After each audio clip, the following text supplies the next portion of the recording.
Hello everyone, welcome to Words and Wonders.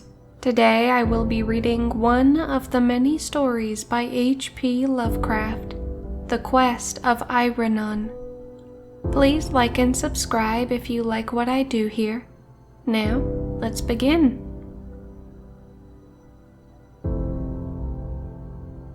Into the granite city of Nyarlathotep wandered the youth, vine-crowned, his yellow hair glistening with mirth and his purple robe torn with the briars of the mountain Sidrak that lies across the antique bridge of stone.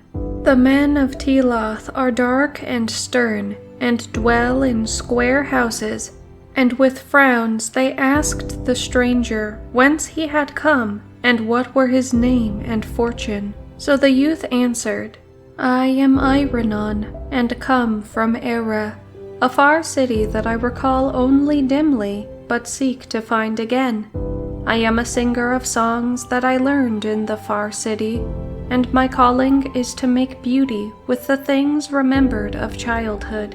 My wealth is in little memories and dreams, and in hopes that I sing in gardens when the moon is tender, and the west wind stirs the lotus buds. When the men of Nyarlathotep heard these things, they whispered to one another, for though in the granite city there is no laughter or song, the stern men sometimes look to the Carthian hills in the spring and think of the lutes of distant Unai, whereof travelers have told. And thinking thus, they bade the stranger stay and sing in the square before the tower of Malin, though they liked not the color of his tattered robe, nor the myrrh in his hair, nor the chaplet of vine leaves, nor the youth in his golden voice. At evening Iranon sang, and while he sang, an old man prayed, and a blind man said he saw a nimbus over the singer's head. But most of the men of Nyarlathotep yawned, and some laughed and some went away to sleep, for Iranon told nothing useful, singing only his memories, his dreams, and his hopes. I remember the twilight, the moon, and soft songs, and the window where I was rocked to sleep, and through the window was the street where the golden lights came, and where the shadows danced on the houses of marble. I remember the square of moonlight on the floor, that was not like any other light, and the visions that danced in the moonbeams when my mother sang to me. And too, I remember the sun of morning bright above the many-colored hills in summer, and the sweetness of flowers born on the south wind that made the trees sing. O Era, city of marble and beryl, how many are thy beauties! How loved I the warm and fragrant groves across the highland Nithra, and the falls of the tiny Craw that flowed through the verdant valley. In those groves and in that valley the children wove wreaths for one another, and at dusk I dreamed strange dreams under the yath trees on the mountain as I saw below me the lights of the city, and the curving Nithra reflecting a ribbon of stars. And in the city were palaces of veined and tinted marble, with golden domes and painted walls, and green gardens with cerulean pools and crystal fountains. Often I played in the gardens and waded in the pools, and lay and dreamed among the pale flowers under the trees. And sometimes at sunset I would climb the long hilly street to the citadel and the open place, and look down upon Era, the magic city of marble and beryl, splendid in a robe of golden flame. Long have I missed thee, Era, for I was but young when we went into exile, but my father was thy king, and I shall come again to thee, for it is so decreed of fate. All through 7 lands have I sought thee, and some day shall I reign over thy groves and gardens, thy streets and palaces, and sing to men who shall know whereof I sing, and laugh not nor turn away. For I am Iranon, who was a prince in Era, That night the men of Teloth lodged the stranger in a stable, and in the morning an Archon came to him and told him to go to the shop of Athok the cobbler, and be apprenticed to him. "But I am Iranon, a singer of songs," he said, "and have no heart for the cobbler's trade." "All in Teloth must toil," replied the Archon, "for that is the law." Then said Iranon, "Wherefore do ye toil? Is it not that ye may live and be happy? And if ye toil only that ye may toil more, when shall happiness find you? Ye toil to live, but is not life made of beauty and song? And if ye suffer no singers among you, where shall be the fruits of your toil? Toil without song is like a weary journey without an end. Were not death more pleasing?" But the Archon was sullen, and did not understand, and rebuked the stranger. "Thou art a strange youth, and I like not thy face nor thy voice. The words thou speakest are blasphemy. For the gods of Teloth have said that toil is good.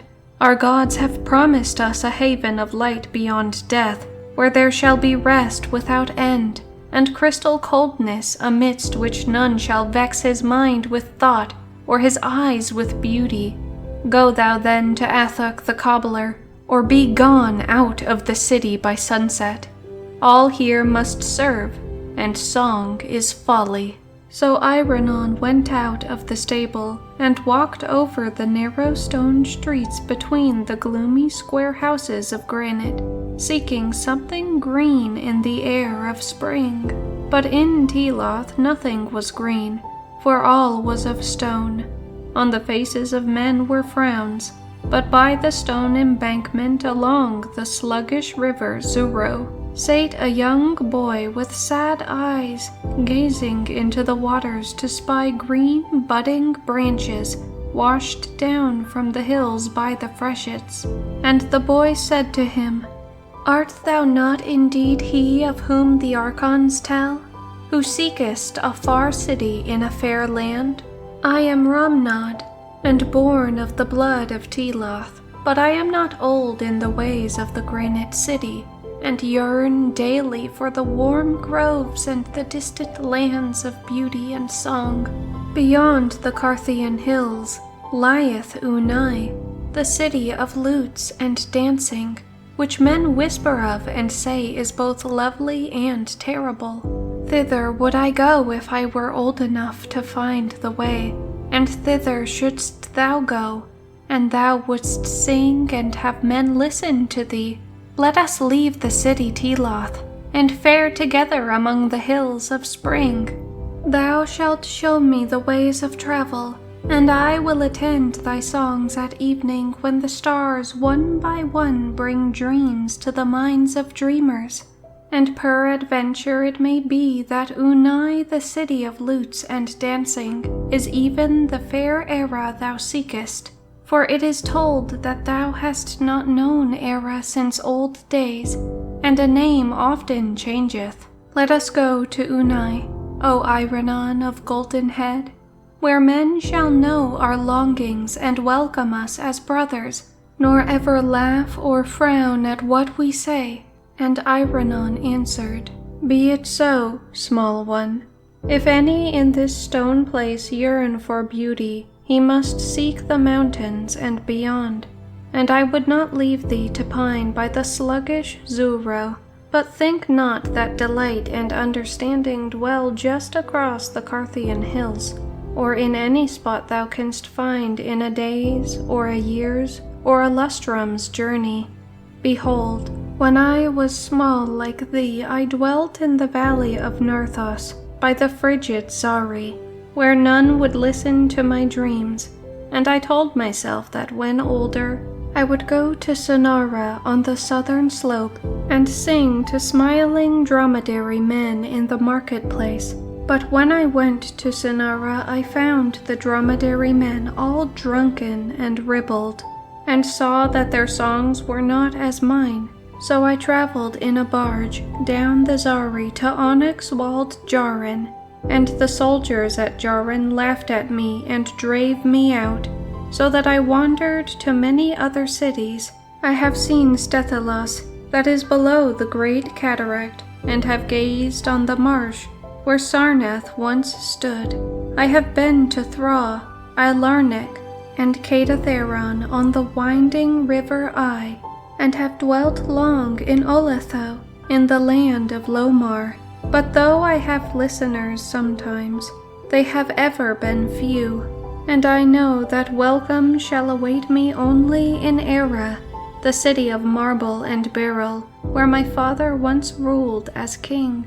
So for Era shall we seek, though it were well to visit distant and loot-blessed Unai, across the Carthian hills, which may indeed be Era, though I think not. Era's beauty is past imagining, and none can tell of it without rapture, whilst of Unai the camel-drivers whisper leeringly.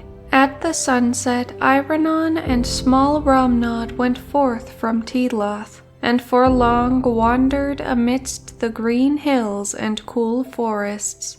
The way was rough and obscure, and never did they seem nearer to Unai, the city of lutes and dancing.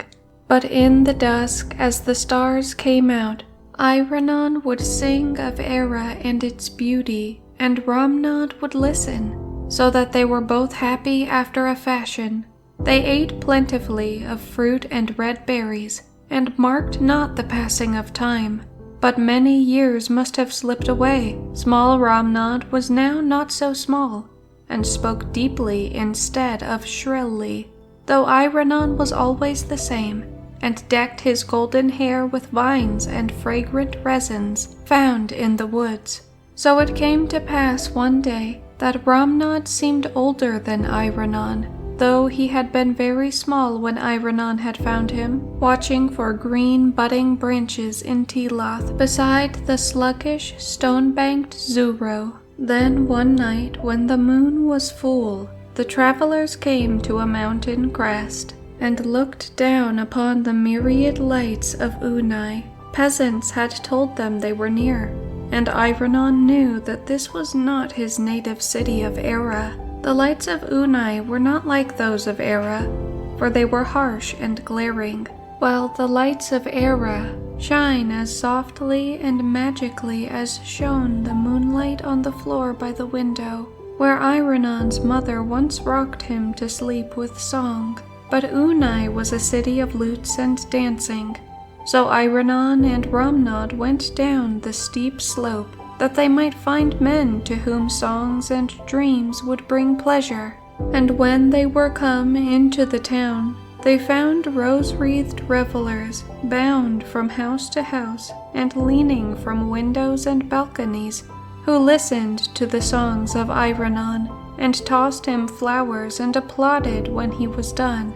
Then for a moment did Iranon believe he had found those who thought and felt even as he, though the town was not an hundredth as fair as Era. When dawn came, Iranon looked about with dismay, for the domes of Unai were not golden in the sun, but gray and dismal, and the men of Unai were pale with reveling, and dull with wine, and unlike the radiant men of Era. But because the people had thrown him blossoms and acclaimed his songs, Iranon stayed on, and with him Romnod, who liked the revelry of the town, and wore in his dark hair roses and myrtle. Often at night Iranon sang to the revelers, but he was always as before, crowned only with the vine of the mountains, and remembering the marble streets of Era and the highland Nithra.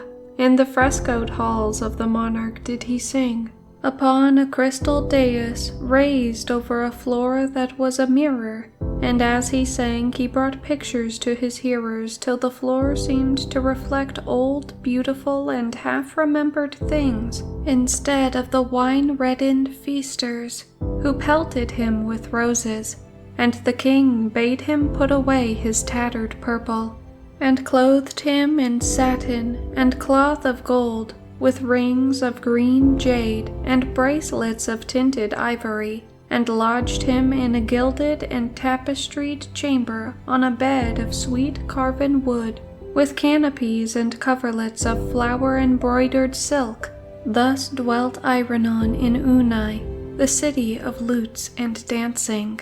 It is not known how long Iranon tarried in Unai, but one day the king brought to the palace some wild, whirling dancers from the Loranian desert, and dusky flute players from Drinnen in the east. And after that the revelers threw their roses not so much at Iranon as at the dancers and the flute players. And day by day that Romnod, who had been a small boy in granite Teloth, grew coarser and redder with wine, till he dreamed less and less, and listened with less delight to the songs of Iranon. But though Iranon was sad, he ceased not to sing, and at evening told again his dreams of Era, the city of marble and beryl. Then one night the red and fattened Romnod snorted heavily amidst the poppied silks of his banquet couch, and died, writhing, whilst Iranon, pale and slender, sang to himself in a far corner. And when Iranon had wept over the grave of Romnod, and strewn it with green budding branches, such as Romnod used to love, he put aside his silks and gauds, and went forgotten out of Unai, the city of lutes and dancing, clad only in the ragged purple in which he had come, and garlanded with fresh vines from the mountains. Into the sunset wandered Iranon, seeking still for his native land, and for men who would understand and cherish his songs and dreams. In all the cities of Kaitathria, and in the lands beyond the Nazic desert, gay-faced children laughed at his olden songs and tattered robe of purple. But Iranon stayed ever young, and wore wreaths upon his golden head, whilst he sang of Era, delight of the past and hope of the future. So came he one night to the squalid cot of an antique shepherd, bent and dirty, who kept lean flocks on a stony slope above a quicksand marsh. To this man Iranon spoke, and to so many others, "Canst thou tell me where I may find Era, the city of marble and beryl, where flows the highland Nithra, and where the falls of the tiny Craw sing to verdant valleys, and hills forested with yath trees?" And the shepherd, hearing, looked long and strangely at Iranon, as if recalling something very far away in time, and noted each line of the stranger's face, and his golden hair, and his crown of vine leaves. But he was old, and shook his head as he replied, "O stranger, I have indeed heard the name of Era, and the other names thou hast spoken, but they come to me from afar down the waste of long years. I heard them in my youth from the lips of a playmate, a beggar's boy given to strange dreams, who would weave long tales about the moon and the flowers and the west wind. We used to laugh at him, for we knew him from his birth, though he thought himself a king's son. He was comely, even as thou, but full of folly and strangeness, and he ran away when small to find those who would listen gladly to his songs and dreams. How often hath he sung to me of lands that never were, and things that never can be. Of Era did he speak much, of Era and the river Nithra, and the falls of the tiny Craw. There would he ever say he once dwelt as a prince, though here we knew him from his birth. Nor was there ever a marble city of Era, nor those who could delight in strange songs, save in the dreams of mine old playmate, Iranon, who is gone." And in the twilight, as the stars came out one by one, and the moon cast on the marsh a radiance like that which a child sees, quivering on the floor as he is rocked to sleep at evening, there walked into the lethal quicksands a very old man in tattered purple, crowned with withered vine leaves, and gazing ahead as if upon the golden domes of a fair city where dreams are understood. That night, something of youth and beauty died in the elder world.